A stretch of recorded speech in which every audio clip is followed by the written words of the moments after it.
Chhawra rape और murder case में कल सुप्रीम कोर्ट ने तीनों आरोपियों को बरी कर दिया। पूरा देश इस बात से शॉक में है कि क्यों उन 3 आरोपियों को बरी कर दिया गया, जबकि ट्रायल कोर्ट से भी उन्हें फांसी दी गई, हाई कोर्ट ने भी उनकी सजा को बरकरार करते हुए फांसी की सजा सुनाई।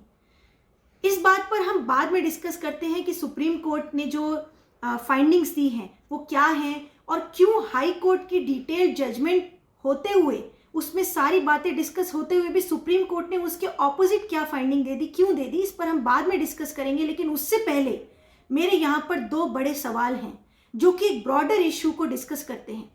सबसे पहली बात कि अगर सुप्रीम कोर्ट का कहना है कि इन आरोपियों ने अनामिका को नहीं मारा, तो फिर अनामिका को किसने मारा? क्या इसका जवाब देना जुडिशरी की ड्यूटी नहीं है?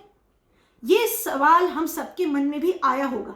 तो कानून इसमें हमारे देश का ये कहता है कि कोर्ट का काम सिर्फ इतना है कि उसके सामने जो आरोपी आया उसने वो क्राइम किया है या नहीं किया है, और ये सारा बर्डन प्रोसिक्यूशन पर होता है कि प्रोसिक्यूशन प्रूव करे कि इस आरोपी ने क्राइम किया है या नहीं किया है।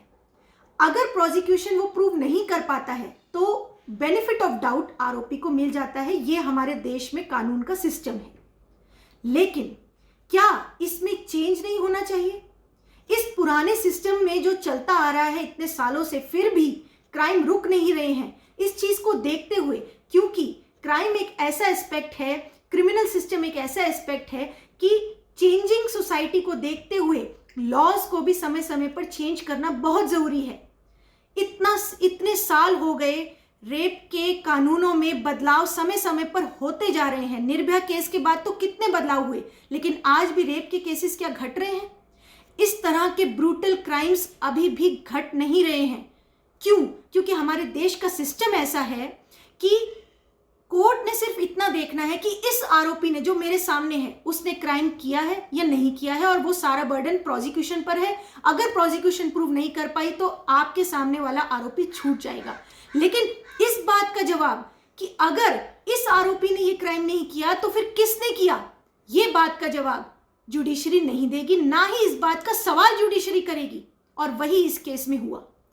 जजेस ने तीनों आरोपियों को बरी कर दिया, लेकिन कहीं भी ये सवाल नहीं बताया, कहीं भी ये बात नहीं बोली, ये अनआंसर्ड छोड़ दिया कि फिर अनामिका को किसने मारा। क्योंकि ये तो सच है ना कि अनामिका के साथ रेप हुआ, उसका ब्रूटल मर्डर किया गया, तो फिर अनामिका को किसने मारा? हमारे जुडिशरी में ये चेंज होना चाहिए, हमारे क्रिमिनल लॉ जस्टिस सिस्टम में ये चेंज होना चाहिए कि अगर क्राइम प्रूव नहीं हो पाया किसी आरोपी के ऊपर तो आप उसके बाद से दोबारा इंक्वायरी कीजिए, आप उसमें फाइंड आउट कीजिए कि फिर असली आरोपी कौन है। यहां पर एटलीस्ट जजेस ने इतना तो कहना चाहिए था कि अगर इन आरोपियों का मुझे नहीं लगता है कि इन्होंने क्राइम किया है, सारे सर्कमस्टेंसेस जो हैं वो इनके अगेंस्ट नहीं जा रहे हैं और इनको बेनिफिट ऑफ डाउट दिया जा रहा है, तो कम से कम आप रीट्रायल के लिए तो बोल सकते थे, आप री इन्वेस्टिगेशन के लिए बोल सकते थे, लेकिन आपने वो भी नहीं कहा। दूसरा बड़ा सवाल, यहां पर सुप्रीम कोर्ट ने जो जजमेंट में बातें कही हैं कि क्यों आरोपियों के आरोप सिद्ध नहीं हो पाए, उसमें सबसे ज्यादा फोकस किया है इन्वेस्टिगेटिंग एजेंसी की खामियों के बारे में कि कहां कहां पर किस किस स्टेज पर जो गलतियां हुई हैं इन्वेस्टिगेटिंग एजेंसी की, पुलिस की और ट्रायल कोर्ट की। तो उन गलतियों को, मेरा सवाल यह है कि उन गलतियों का खामियाजा विक्टिम क्यों भुगते? अगर ये गलतियां इन्वेस्टिगेटिंग एजेंसी की हुई हैं और पुलिस ने कहीं पे ये सारे गैप्स किए हैं, तो पुलिस की गलती का खामियाजा विक्टिम को क्यों मिले, विक्टिम की फैमिली को क्यों मिले? उसके लिए सुप्रीम कोर्ट ने कम से कम इतना तो कहना चाहिए था। जहां पर उन्होंने कहा कि पुलिस की यहां पर गलतियां हैं, तो वहां पर इतना तो कहना चाहिए था कि इसमें ये पुलिस ऑफिसर्स अकाउंटेबल है। आप एक जजमेंट में पुलिस ऑफिसर्स को अकाउंटेबल करना शुरू करोगे, उसके बाद से देखना कि पुलिस एजेंसी में कितनी ज्यादा चेंज आएगी। और अगर आप कहते हो कि सब कुछ प्रोसिक्यूशन पर डिपेंड है, प्रोसिक्यूशन को ही सारे ऑफेंस प्रूव करने हैं, तो प्रोसिक्यूशन को इतना कॉम्पिटेंट बनाओ कि प्रोसिक्यूशन ऑफेंसेस को प्रूव कर सके बियॉन्ड रीजनेबल डाउट।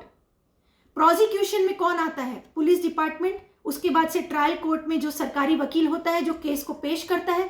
आप उनको ट्रेनिंग दो, आप ट्रेनिंग प्रोग्राम्स चलाओ, और उसके साथ साथ अकाउंटेबिलिटी हेल्ड करने के लिए आप कम से कम जजमेंट में तो ये बात उठाओ कि अगर किसी पुलिस ऑफिसर ने ऐसी गलतियां की हैं तो आप उनको रिस्पॉन्सिबल हेल्ड करते हुए उनको अकाउंटेबल घोषित करो कि इन्होंने गलती की है तो इनके ऊपर ये सजा होगी।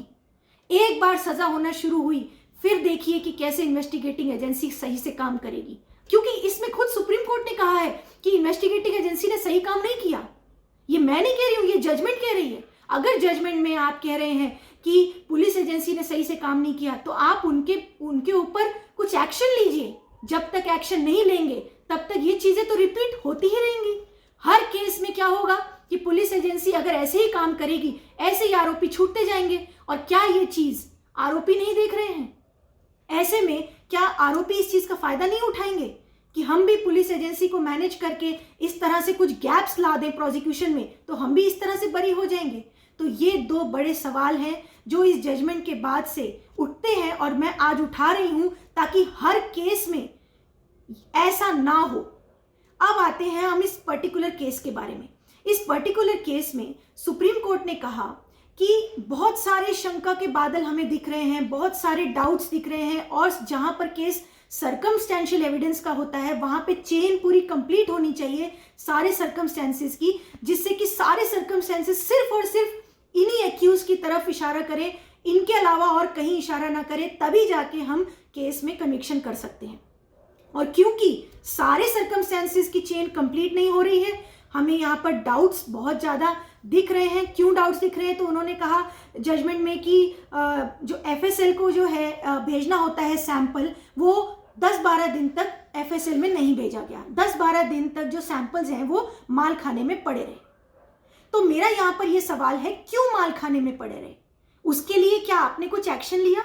क्या आपको एक्शन नहीं लेना चाहिए कि क्यों माल खाने में 10 दिन तक पड़े रहे? क्या ये रिस्पॉन्सिबिलिटी विक्टिम की है?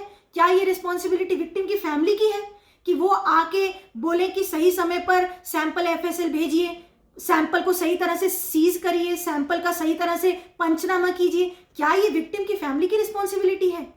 तो आप यहाँ पर किसी को तो अकाउंटेबल हेल्ड कीजिए जजमेंट में कि क्यों 10-12 दिन तक वो सैंपल माल खाने में पड़ा रहा, जिसकी वजह से आपको सैंपल पर ही डाउट हो गया।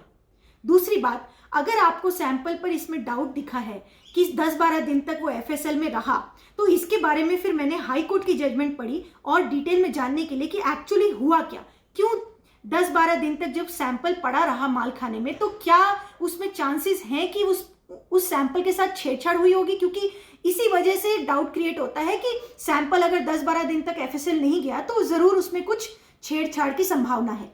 तो क्या उसमें संभावना है, दिखती है, और क्यों दिखती है, इस बारे में सुप्रीम कोर्ट साइलेंट है। सुप्रीम कोर्ट ने इस पे कोई आंसर नहीं दिया।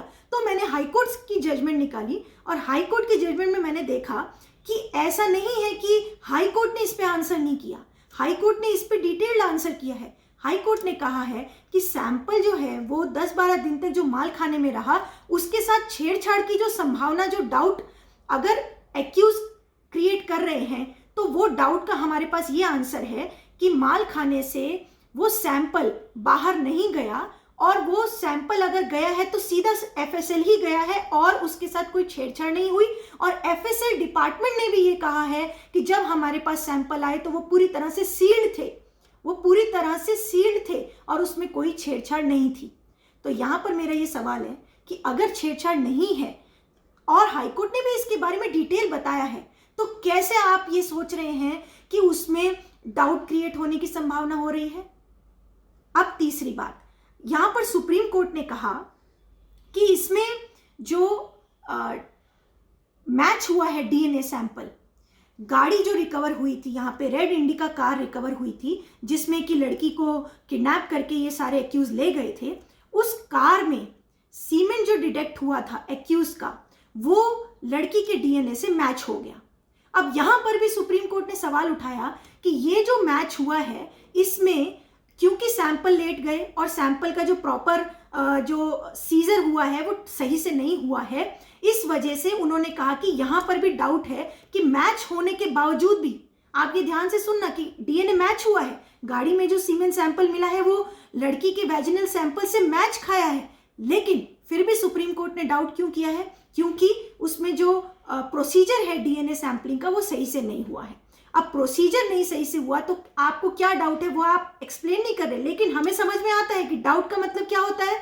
डाउट का मतलब ये कि प्लांट किया हो सकता है। आपका यही कहना है ना कि जो सैंपल है सीमेन सैंपल वो गाड़ी में प्लांट किया गया है। तो इस बारे में भी हाई कोर्ट ने बहुत डिटेल चर्चा की है, बहुत डिटेल डिस्कशन किया है कि अगर आप कहते हो कि ये प्लांट किया गया है तो वो प्लांट वाली बात कैसे कट जाती है। उसके लिए हाई कोर्ट ने ये कहा कि जब गाड़ी में जो रिकवर हुआ सैंपल वो सीधा का सीधा भेज दिया गया मालखाना में, प्लांट करने वाली बात कैसे झूठ हो सकती है, क्योंकि अगर आप कहते हो कि सीमेन प्लांट किया तो सीमेन कब लिया गया, आरोपियों का। तो उसके लिए आरोपियों ने बोला कि ट्रायल के समय बोला कि जब हमारा मेडिकल एग्जामिनेशन हुआ तब वो सैंपल हमारा लिया गया, लेकिन डॉक्टर ने एमएलसी में बताया है कि हमने आरोपियों का सीमेन सैंपल लिया ही नहीं। डॉक्टर्स का एमएलसी में कहना है हमने सिर्फ ब्लड सैंपल लिया था। तो यहीं पर हाई कोर्ट ने कहा कि ये बात तो उनकी फॉल्सिफाई हो जाती है कि अगर उनका सीमेन सैंपल लिया ही नहीं गया हॉस्पिटल में तो कब लिया गया फिर। दूसरी बात हाई कोर्ट ने ये कही कि अकॉर्डिंग टू द फैक्ट्स जो डेड बॉडी रिकवर हुई थी वो हुई थी रेवाड़ी हरियाणा से। वहां पे हरियाणा पुलिस पहले से पहुंच गई थी, तो वहां पर जो लड़की के सैंपल कलेक्ट किए गए वो सैंपल कलेक्ट किए, उसके बाद से वो दिल्ली में लाए। तो क्या वो हरियाणा पुलिस ने प्लांट किए हैं? तो क्या हरियाणा पुलिस ने दिल्ली में जाके सारा मैनेज करके प्लांट किया? आपका क्या ये कहना है? फिर दिल्ली पुलिस ने ये भी सवाल किया कि जो रिकवरीज हुई हैं, क्योंकि सुप्रीम कोर्ट ने रिकवरीज पे भी क्वेश्चन उठाया, लेकिन दिल्ली हाई कोर्ट ने क्या आंसर किया उन रिकवरीज पे कि जो रिकवरीज हुई हैं, जैसे कि वॉलेट रिकवर हुआ, एक्यूज का वॉलेट डेड बॉडी के पास रिकवर हुआ, जिस वॉलेट में एक्यूज का आधार कार्ड है, पैन कार्ड है और भी उसके पर्सनल डॉक्यूमेंट्स हैं, उस वॉलेट पे भी सुप्रीम कोर्ट ने कहा कि इसकी रिकवरी पे भी हमें डाउट है। अब यहाँ पे दिल्ली हाई कोर्ट का क्या कहना है? दिल्ली हाई कोर्ट का कहना है कि वहां पे तो हरियाणा पुलिस पहले पहुंच गई थी, ऐसा आरोपियों ने भी क्लेम किया है कि हरियाणा पुलिस वहां पहले पहुंची थी। तो क्या हरियाणा पुलिस ने आरोपी का जाके वॉलेट उसके घर से उठाया और जाके पहले रेवाड़ी में प्लांट किया, फिर दिल्ली पुलिस आई? तो पहली बात तो यहाँ पे यही आपका तर्क गिर जाता है कि दिल्ली पुलिस ने प्लांट किया। तो ये सारी बातों को दिल्ली हाई कोर्ट ने बहुत डिटेल में डिस्कस किया है। अब मेरा क्वेश्चन यहाँ पर यह है कि दिल्ली हाई कोर्ट के जो जजेस हैं, क्या उन्होंने इस चीज को इतनी तरह से डिटेल जब एक्सप्लेन करके सेम फैक्ट्स को उन्होंने जब कंसिडर किया है, वही सेम फैक्ट्स को सुप्रीम कोर्ट अलग नजरिए से देख रही है? तो ये आम पब्लिक को नहीं समझ में आ रहा है कि ये कानून कैसे चल रहा है। तो एटलीस्ट सुप्रीम कोर्ट ने कम से कम हर एक एस्पेक्ट को जो कि दिल्ली हाई कोर्ट ने डिस्कस किया है उसको डिटेल में आंसर करना चाहिए था कि क्यों मैं दिल्ली हाई कोर्ट के इस पॉइंट को निगेट कर रहा हूं। ये आंसर सुप्रीम कोर्ट ने नहीं किया है और अपनी जजमेंट में बहुत सारे पॉइंट्स ऐसे छोड़ दिए हैं अनआंसर्ड, जिस वजह से एक साधारण आदमी को क्या लगेगा कि दिल्ली हाई कोर्ट वाले जजेस ही तो कल को सुप्रीम कोर्ट में बैठते हैं, वही जजेस तो दिल्ली हाई कोर्ट में बैठ के कह रहे हैं कि नहीं क्राइम हुआ है और इन्होंने ही किया है और फांसी की सजा दे दी। वही जजेस जब कल को सुप्रीम कोर्ट में बैठते हैं तो वो कहते हैं कि नहीं जी नहीं क्राइम किया है। तो क्या सुप्रीम कोर्ट के जजेस कहीं और से आते हैं? ये इसी हाई कोर्ट से ही तो प्रमोट होके सुप्रीम कोर्ट में आते हैं। तो कैसे नजरिया अलग है दिल्ली हाई कोर्ट के जजेस का और सुप्रीम कोर्ट के जजेस का, जब फैक्ट सेम है, सारी बातें सेम है, रिकवरी सेम है, प्रोसीजर सेम है, सब कुछ सेम होते हुए नजरिया कैसे अलग हो सकता है? क्योंकि कानून भी तो सेम है। अगर कानून सेम है तो उसका एप्लीकेशन दो जगह अलग अलग, इतना अलग कैसे हो सकता है? थोड़ा बहुत अलग हो जाए तो सोचा जा सकता है, लेकिन इतना अलग कि आपने पूरी तरह से सारे एविडेंसेस को ही कह दिया कि सारे एविडेंस पे हमें डाउट है, और जबकि हाई कोर्ट ने कहा है कि हमें डाउट नहीं है। तो ये सारी बातों का जवाब सुप्रीम कोर्ट ने देना चाहिए था, मुझे ऐसा लगता है। और ये बहुत सारी बातों का जवाब नहीं दिया गया है जजमेंट में, जिस वजह से आज पूरे देश में रोष है, पूरा देश शॉक में है। और मुझे ऐसा लगता है कि इस जजमेंट की प्रॉपर रिव्यू डालनी चाहिए। रिव्यू के बाद भी नहीं होता है तो क्यूरेटिव पिटीशन डालनी चाहिए, लेकिन चैलेंज जरूर करना चाहिए। और जो शुरू में मैंने 2 सवाल उठाए वो भी बहुत ज़रूरी हैं, क्योंकि अगर इस तरह से आप किसी आरोपी को छोड़ते हो तो आपने साथ के साथ प्रोसिक्यूशन की वजह से, अगर ऐसा हुआ है, प्रोसिक्यूशन की कमी की वजह से, पुलिस एजेंसी की कमी की वजह से, इन्वेस्टिगेटिंग एजेंसी की कमी की वजह से, तो आपने उनको अकाउंटेबल हेल्ड करना चाहिए, उन पे एक्शन लेना चाहिए, ताकि दोबारा ऐसे केस में पुलिस ऐसी गलतियां ना कर सके। दूसरी बात, आपने री इन्वेस्टिगेशन का ऑर्डर करना चाहिए ऐसे केसेस में अगर आपकी सारी केस इन्वेस्टिगेटिंग एजेंसी की कमियों की वजह से गिरी है। क्योंकि यहां पर यह केस नहीं है कि उनको फॉल्स फंसाया गया, यहां पर केस ये है कि इन्वेस्टिगेटिंग एजेंसी की कमियों का फायदा आरोपियों को मिला है। तो ऐसे केस में आप री इन्वेस्टिगेशन का ऑर्डर कीजिए या फिर री ट्रायल का ऑर्डर कीजिए।